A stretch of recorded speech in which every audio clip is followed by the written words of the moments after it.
ആരാണ് മുഖ്യമന്ത്രി എന്നുള്ള കാര്യത്തിലെ ചർച്ചകൾ എവിടെ വരെ എത്തിയെന്നാണ്. അപ്പോൾ മുഖ്യമന്ത്രി ചർച്ചയിൽ AICC നിരീക്ഷകർ എന്ന നേതൃത്വത്തിന് റിപ്പോർട്ട് സമർപ്പിക്കും. ഇന്നലെ MLA-മാരെ കണ്ട് ഓരോരുത്തരെയും ഓരോ ഒറ്റയ്ക്കൊറ്റയ്ക്ക് കണ്ട് അവരുടെ തീരുമാനങ്ങൾ എന്താണ് എന്നുള്ള കാര്യം രേഖപ്പെടുത്തിയിരുന്നപ്പോൾ 2 ദിവസത്തിനുള്ളിൽ തന്നെ ഇനി തീരുമാനമുണ്ടാകുമെന്നുള്ള സൂചനകൾ ലഭിക്കുന്നു. ഞായറാഴ്ചയോടുകൂടെ തന്നെ മുഖ്യമന്ത്രിയെ പ്രഖ്യാപിക്കാൻ ഹൈക്കമാൻഡിന് കഴിയുമെന്നാണ് നിലവിലെ പ്രതീക്ഷകൾ. VD സതീശനെ മുഖ്യമന്ത്രിയാക്കണമെന്നാവശ്യപ്പെട്ട് നടത്തുന്ന പ്രതിഷേധങ്ങളിൽ ഹൈക്കമാൻഡിന് അതൃപ്തി ഉണ്ട് എന്നുള്ള വിവരങ്ങൾ കൂടി വരികയാണ്. VD സതീശനെയും രമേശ് ചെന്നിത്തലയും ഡൽഹിയിലേക്ക് വിളിപ്പിച്ചിരിക്കുന്നു. കേരളത്തിലെ സാഹചര്യം വിലയിരുത്താൻ AICC പ്രത്യേക സംഘത്തെ നിയോഗിച്ചു.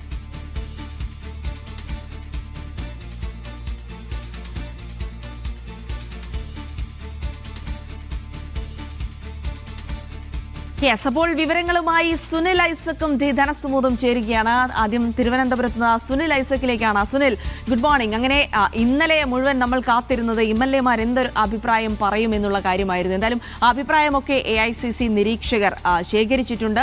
അതിനിപ്പോൾ ഇന്ന് ഡൽഹിയിൽ ഹൈക്കമാൻഡ് നേതൃത്വത്തിന് മുന്നിൽ എത്തുകയാണ്. അതിനിടെ പ്രത്യേക AICC സംഘത്തെ കൂടി സംസ്ഥാനത്തെ സാഹചര്യം നിരീക്ഷിക്കാനും കൂടി ഏർപ്പെടുത്തിയിട്ടുണ്ടെന്നുള്ള വാർത്തകൾ കൂടി വരികയാണ്. അപ്പോൾ ഈ MLA-മാരിൽ ഏറ്റവും അധികം പിന്തുണ KCക്കാണെന്ന റിപ്പോർട്ടുകൾ ഇന്നലെ തന്നെ ഉണ്ടായിരുന്നു. അപ്പോൾ അതിനൊപ്പം തന്നെ കേരളത്തിലെ സാഹചര്യം നിരീക്ഷിച്ചുകൊണ്ട് തന്നെയായിരിക്കുമോ ഒരു പുതിയ തീരുമാനം എന്നറിയേണ്ടതുണ്ട്. അപ്പോൾ നിരവധി ഹാപ്പനിങ്സ് ഉണ്ടായ ഒരു ദിവസത്തിന് ശേഷം ഇന്ന് എന്തൊക്കെ പ്രതീക്ഷിക്കുന്നു മുഖ്യമന്ത്രി ചർച്ചയിൽ?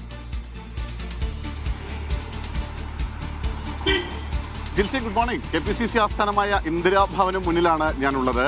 എന്തായാലും ഇന്ദിരാഭവനിൽ നിന്ന് പന്ത് ഡൽഹിയിൽ AICC ആസ്ഥാനത്തേക്ക് പോയിരിക്കുന്നു. പന്തിനി അവരുടെ കോർട്ടിലാണ്. അവിടെയാണ് ഒരു ഫൈനൽ തീരുമാനം ഉണ്ടാവുക.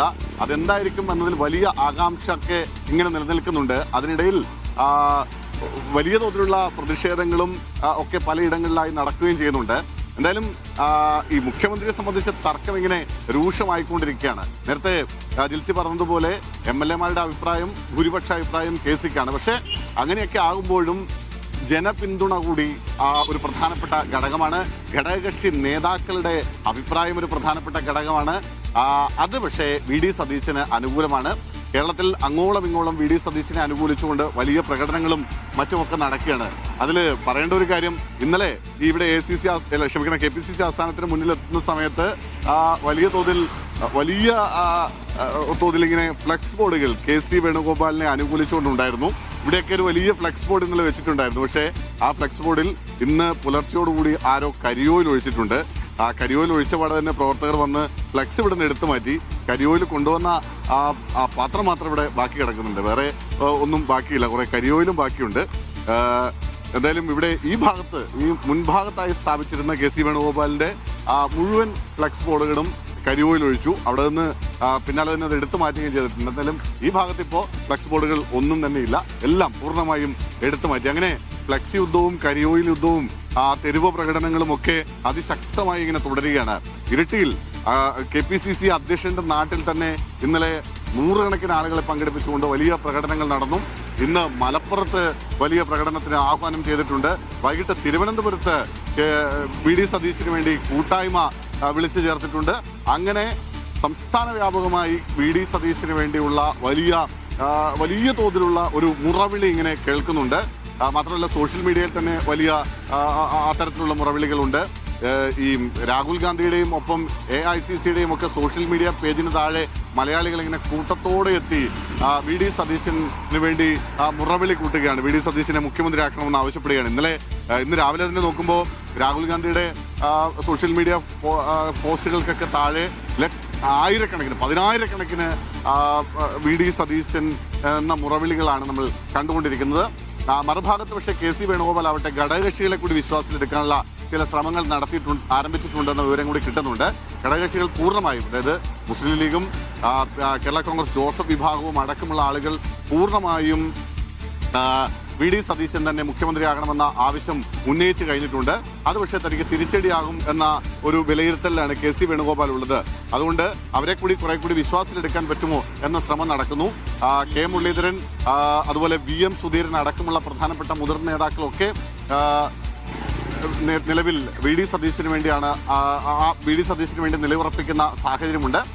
എന്തായാലും രമേശ് ചെന്നിത്തല ഈ സമയത്ത് രമേശ് ചെന്നിത്തലയുടെ അവകാശവാദം ഏതാണ്ട് 24ഓളം MLA-മാർ തന്നെ പിന്തുണച്ചു എന്നാണ് രമേശ് ചെന്നിത്തലയുടെയും അവകാശവാദം. സീനിയോറിറ്റി പരിഗണിക്കണമൊക്കെ എന്നൊക്കെ രമേശ് ചെന്നിത്തലയും പറയുന്നുണ്ട്. പക്ഷേ നിലവിൽ നമുക്കൊരു ചിത്രം കാണുമ്പോൾ KC Venugopal VS VD Satheesan എന്ന തരത്തിലേക്ക് കാര്യങ്ങൾ നീങ്ങുന്നു എന്നതാണ്. ഇനിയിപ്പോ ഏറ്റവും ഒടുവിൽ ഒരു ഒത്തുതീർപ്പ് ചർച്ചയോ സമവായ ചർച്ചയോ അങ്ങനെ എന്തെങ്കിലുമൊക്കെ ഉണ്ടായി ഏതെങ്കിലും തരത്തിൽ മറ്റൊരു മുഖം കേരളത്തിന്റെ മുഖ്യമന്ത്രി പദത്തിലേക്ക് എത്തുമോ എന്നുള്ള ചോദ്യം ഒക്കെ ബാക്കി നിൽക്കുന്നുണ്ട്.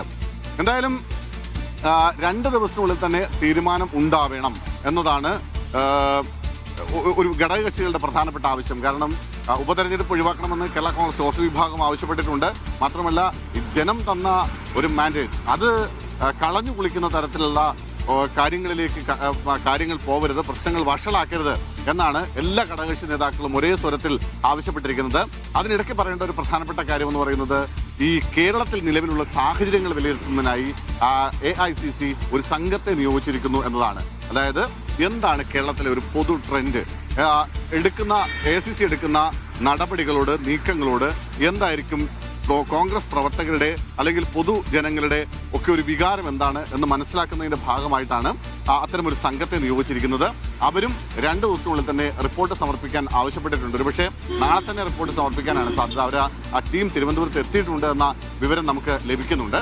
എന്തായാലും അവർ കൂടി സംസ്ഥാനത്ത് നടക്കുന്ന നിലവിലെ സാഹചര്യങ്ങൾ ആർക്കനുകൂലമാണ്, അന്തരീക്ഷം സാഹചര്യം ആർക്കനുകൂലമാണ് എന്നതടക്കമുള്ള കാര്യങ്ങൾ പരിശോധിച്ച് ഒരു റിപ്പോർട്ട് നൽകും. ഇതെല്ലാം കൂടി പരിശോധിച്ച് സമഗ്രമായി കാര്യങ്ങൾ പരിശോധിച്ച് ആയിരിക്കും ഒരു തീരുമാനമെടുക്കുക. അതായത് പൊതുജന വികാരം, ഘടകകക്ഷികളുടെ പൊതുവായ ആവശ്യം, പ്രധാനപ്പെട്ട മുതിർന്ന നേതാക്കളുടെ നിലപാട്, ഒപ്പം MLA-മാരുടെ അഭിപ്രായം, ഇതെല്ലാം കൂടെ ക്രോഡീകരിച്ച് സമഗ്രമായ കാര്യങ്ങൾ ക്രോഡീകരിച്ച് ഒരു തീരുമാനമായിരിക്കും ഹൈക്കമാൻഡിന്റെ ഭാഗത്തു നിന്നുണ്ടാവുക. അത് എത്രയും പെട്ടെന്ന് ഉണ്ടാകുമെന്ന പ്രതീക്ഷയാണ് നേതാക്കൾ പങ്കുവയ്ക്കുന്നത്.